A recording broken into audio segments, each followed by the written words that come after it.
Welcome to Crazy, right? A podcast Be your own person. for those affected by Crazy, right? mental health, I wanted to just try it. Crazy, It's something that I've struggled with for a while. featuring live improvised music Now I finally got my head right again. by your host, am I right? Crazy, It feels good to talk about it. right? Crazy, right? Dave Asher. My guest today is Rob Gaughan. He is an improviser, truck driver, and spiritualist whose own challenges in life have set him on a path to understanding mental wellness and the destigmatization of its pursuit. Rob, thank you for joining me here today in my studio. I'm going to step over here to my piano. So, Rob, we go back a ways. Yes. 1997. 1997. At I.O. Yes. When we used to call it Improv Olympic. Yeah, that's right. Before improv. the lawsuit. Yeah. Right. Tell me a little bit about your time there at I.O. in 96. Got there, probably late 96, early 97. First exposure there was the Jam. I was actually sent there by Matt Dwyer. I was taking classes at Second City, and I had gotten to level C, and Matt was my teacher, and he had said, hey, you need to go to Improv Olympic. He goes, you're going to love it there. You're wasting your time here. And I said, really? And he says, you need to get on stage. He says, there's this thing called the Jam. You need to go to it. And that was my first exposure to Improv Olympic. I got there, and it was so awesome. There wasn't a cover to go to the Jam. I didn't even see any of the other shows. I just showed up at Saturday night at midnight, half inebriated, and participated in the Jam. And I think I did that for about 3 months, and then I registered. I was like, I got to get in level 1. And back then, Sharna taught level 1, and that was kind of the beginning. And I don't know if Sharna particularly loved me. I mean, I was definitely on the hooch a little too heavy, so I did show up to class late. You mean you were drinking? I was drinking powerfully. Yes. Let's go back to that. So how old are you in 97? In 97, I was born in 74, so 74 to 94 is 20. I was 23 years old. So 23 years old, and drinking heavily. What were you doing for work at that time? At that time, I was working for a food service company in Elk Grove Village as a production scheduler, which was like spreadsheets and stuff, planning out when food should be made, and I frequently brought a lot of leftover pastries to all my classes, which did not help the weight problem. You would describe yourself at that time as overweight? Well, morbidly obese, medically. And is that still the case? It is. It was not the case for about 8 years, but it is the case now, yes. Do you associate your obesity with anything that relatively might be considered a mental health concern? Absolutely. It's through doing a lot of homework. Anxiety. Basically, food was my heroin, food was my Prozac, food was my Wellbutrin. In a period of my life and of society where those things wouldn't have been available to me. When growing up, a lot of anxiety, and food was the first thing you can go to sort of medicate that. Growing up, this anxiety. Yeah. What do you believe the cause of that anxiety growing up was? Violence. A lot of violence. My dad got my mom pregnant in 74. My mom, religious gal, grew up on the Northwest Side. My dad, emerging maniac criminal at 22 years old. And, he was pretty violent to my mom. And they divorced in 79. And he got married again, violent to the stepmother. First most violent thing I remember experiencing was the Good Humor Man. I was either 82 or 83, so this Good Humor Man is driving around the Diversey and Oak Park Avenues area, asking kids for pictures of themselves with their names and addresses, and he will put them on the side of his truck and give us ice cream. That's glory to two fat little kids. So we go back to my dad's and we say, Daddy, give us pictures of ourselves. He ain't having it. He's like, what the hell's the matter? Blah, blah, blah. We tell him the story. His biker buddy Smut is with us. So me, Smut, my brother, and my dad get in my stepmother's Dodge Omni, and he starts driving around the neighborhood looking for this good humor man with the intent to kill him. Finds him, looks in the rearview mirror of the Omni, sees him 2 blocks behind us, puts the Omni in reverse, goes 2 blocks backwards, bumps up to the bumper of the good humor truck. Me and my brother are already crying. I'm 9 years old, my brother's 7. He gets out of the Omni, Smut gets out of the Omni. All the good humor man says is, "What the hell?" My dad doesn't see anything. Boom! Punches him right in the face. He goes down. I bet it looks like he hit his nose because there's blood everywhere. The dude's wearing, it's the good humor truck with the white shirt, the white pants, blood everywhere. Guy goes down, and then my old man, they now, it's called putting the boots to somebody. He just starts kicking him and kicking him. The dude's out, and my dad just kicking him in the face and the chest. Old lady is sweeping her porch, her front porch, and sees us and comes down from her porch, walks over to the street, and says, "Stop that," and hits my dad with her broom. He turns around, punches her, and knocks her out. At that point, Smut decides he needs to intervene, and Smut grabs my dad and said, "We got to get out of here. We got to get out of here." They both get in the Omni. Me and my brother are crying hysterically. I think he killed both of them. And he takes us over to the theater over there on Lawrence to go see Return of the Jedi. Wow. That's just a snippet of it, yeah. Yeah. Surrounded by violence, would you say that from that being around violence as growing up, that you have what might be referred to as PTSD from particular instances of that? Yeah. I work with a therapist, and my therapist is really cool. Like, he broke out the DSM. I'm sure, I don't know. I know it means something. I don't know what it means. Sure, yeah. And there's like bullet points. Like, he's not inventing it. He's like, if person's living with PTSD, exhibit this, this, this, and this. And I'm like, hey. What are those things that it says you're exhibiting, and how do you align with them? Sort of insomnia, second guessing myself, undermining myself. Can you give me an example of an instance that you can recall when you had that little ping pong match going on in your head of second guessing yourself? Oh, the one that comes the most, right before it was suggested, my buddy said, "Man, you need to get some help." I had a 2005 Nissan Altima, and in 2008, I got the bumpers repainted. Simple, normal thing any Joe gets. So I get the bumpers repainted, and I got it through a friend of a friend, and I get them back, and I can see swirl marks from the buffer in the paint of the bumper, and the color doesn't match. And I don't think I slept for 2 nights after that. And this is before I knew how PTSD manifested. And all I can think of was committing violence to this guy who painted my bumpers because I was convinced he was screwing me over. And then I went around and around in my head. I should have never got the bumpers repainted. The bumpers were fine on their own. I shouldn't have bought this car to begin with. It's really like a cascading avalanche of second-guessing thoughts that leads into these subsequent things of like insomnia, mild panic attacks, elevated heart rate, afibrillation, things like that, if that makes sense. Definitely. Are you on medication?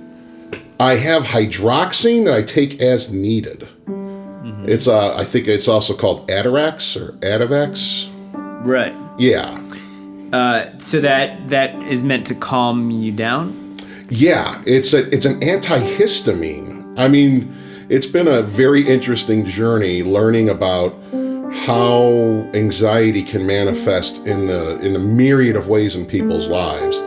And I started learning about, through the journey with therapy, there's depression that generates from kind of anxiety and exhaustion, and then anxiety itself, how it works with the renal system, and how histamines can be secreted when the body feels it's in a stressful situation. And if the histamines aren't processed or aren't utilized in the body, they become a liability to the body in aching, fibromyalgia, as a component of fibromyalgia.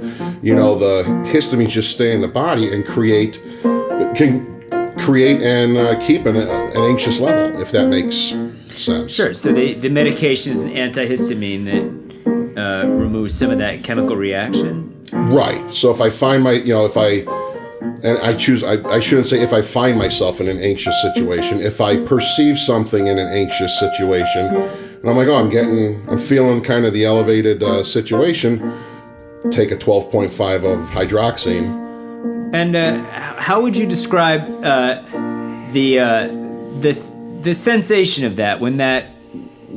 So from the step of feeling that anxiety and taking the medication, and then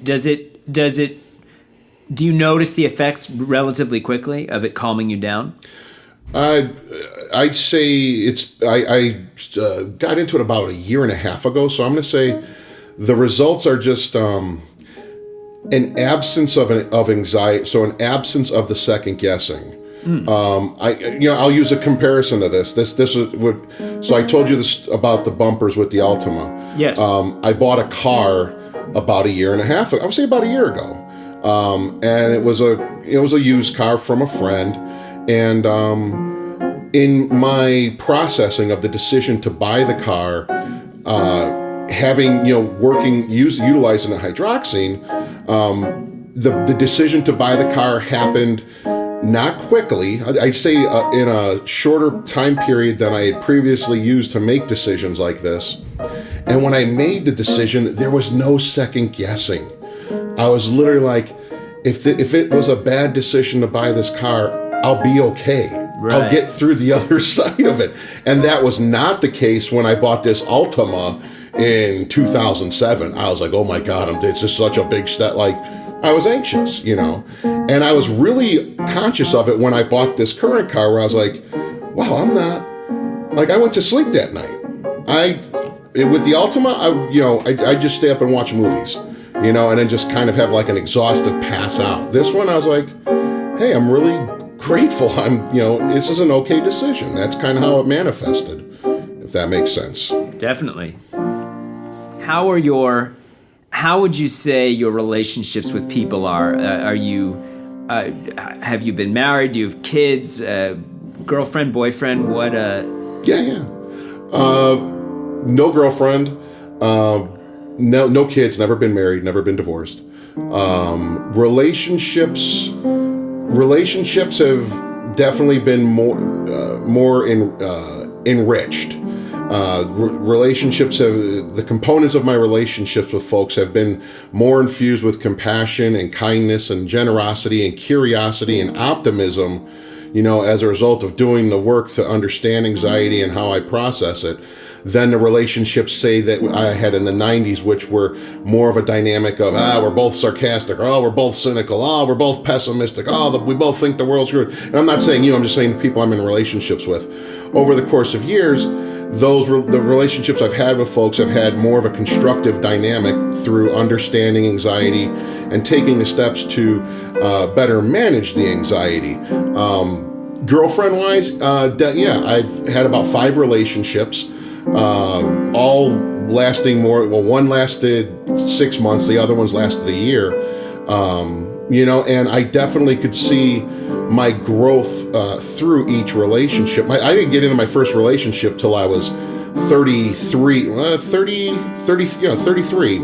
And it was after I had lost about 98 pounds. It was like, once you get to about 320 pounds for me, I start to look like a normal human. And biologically was treated completely different. And I don't blame it on any, I think it's just like a biology thing.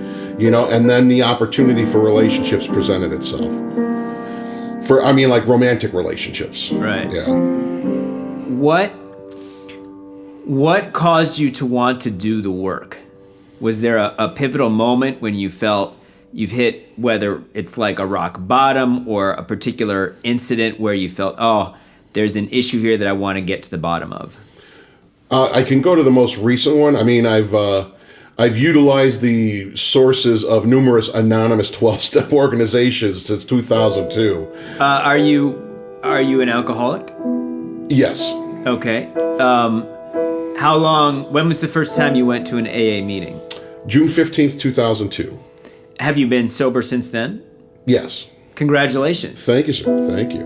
An improviser literally pulled my soul off of Hollywood Boulevard in front of what was then called IO because of the lawsuit.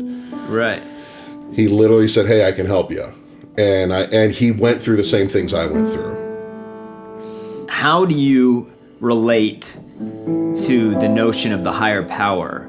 Does it interact with your upbringing at all in terms of religion? Do you have a connection to it, of your understanding to it? Sure. How do you think about it?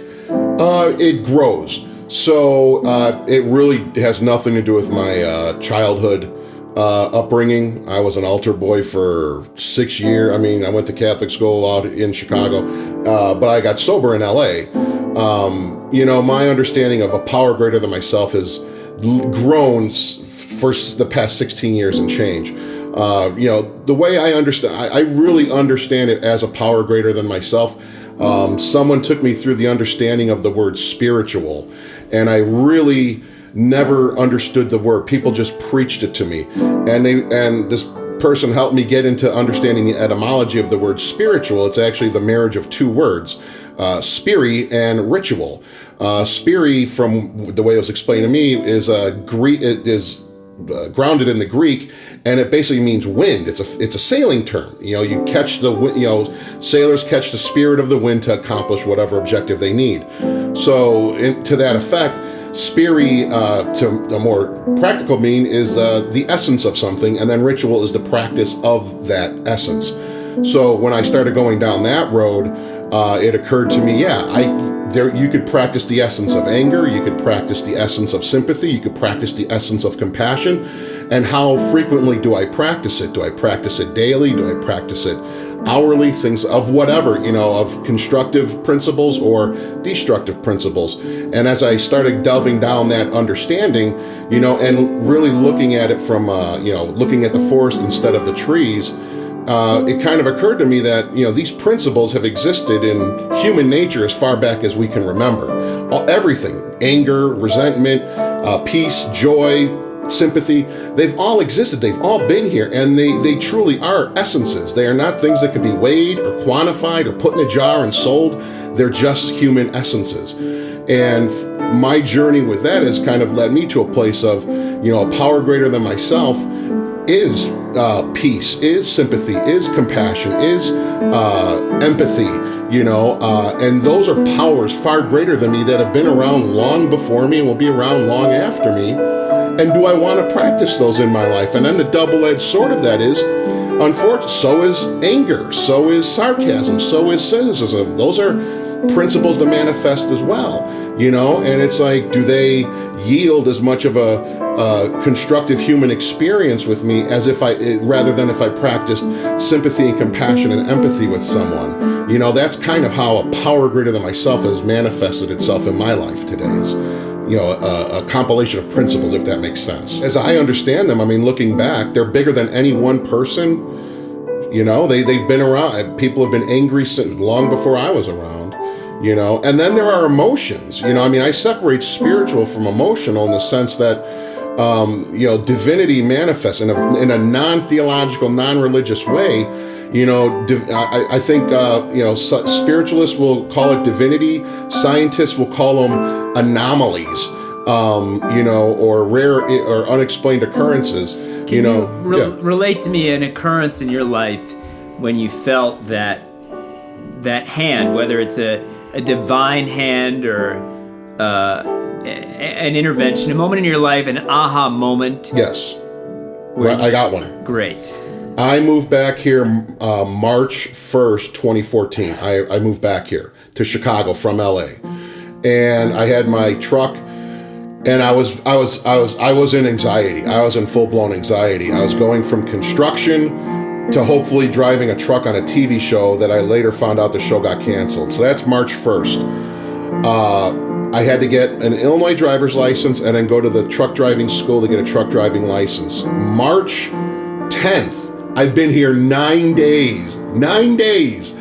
I'm sitting at Irving, Lincoln, and Damon. I'm on Irving, and I'm going to make a left on Damon to see my brother and my niece that I had not seen yet. In the flesh, she was born February 22nd. Sitting with the left turn signal on, I'm not moving. Dude coming down Irving goes from the northbound-most lane of Irving to the south, or if I'm measuring Irving left to right, crosses all 3 lanes, hits me head on. Dude's drunk. Truck's totaled. I had my seatbelt on. I got through it. Paramedics come. I mean, it's a spectacle. And I'm sitting in the ambulance. I'm laying in the ambulance. I'm on a stretcher. They're taking me to Thorek, and I start crying. And the firemen are like, "Hey, it's cool. You're all right. You're all right." And I'm just like, I don't know what I'm going to do. I don't know what I'm going to do.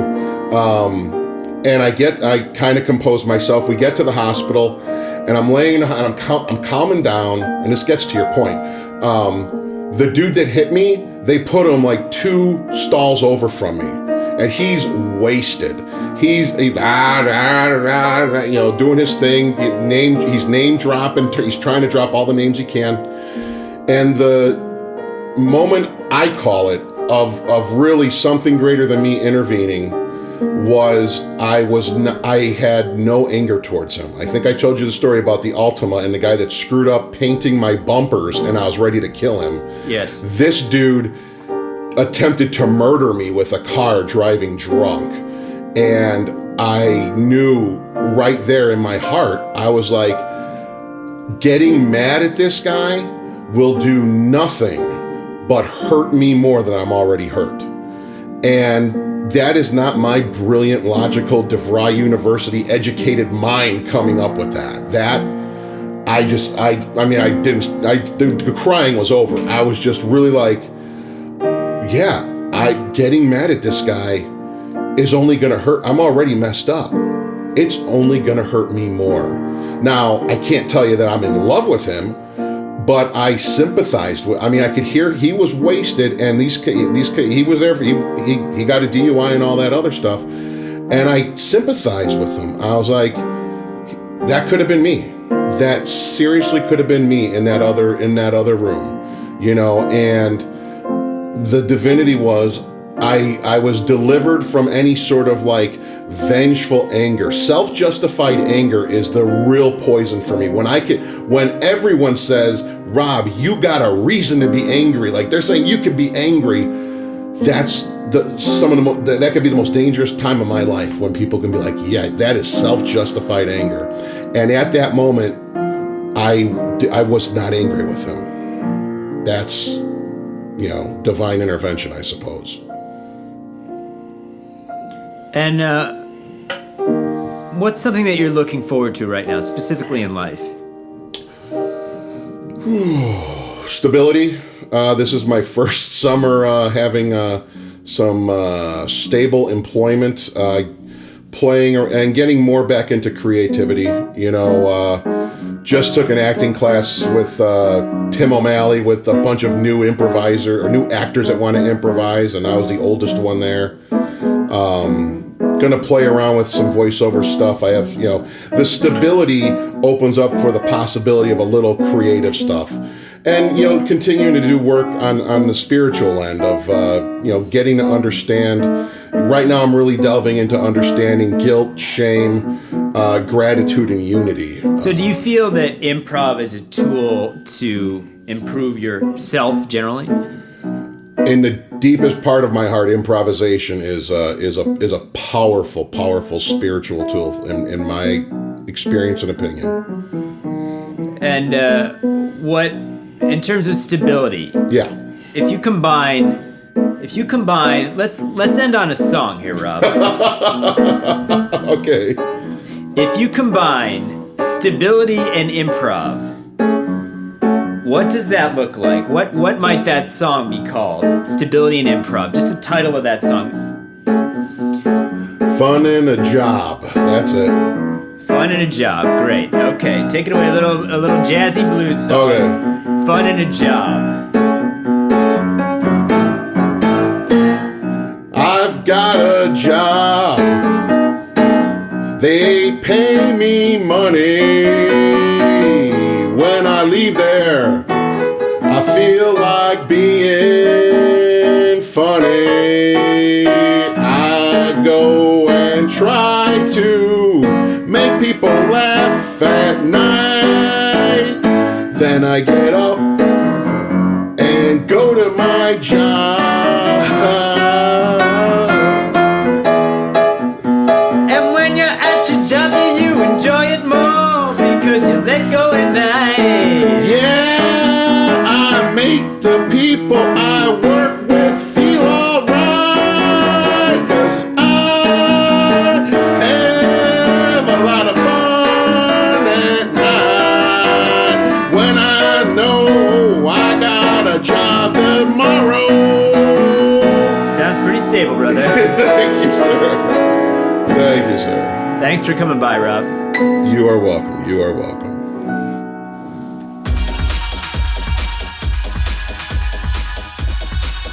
Thank you again to Rob Gaughan.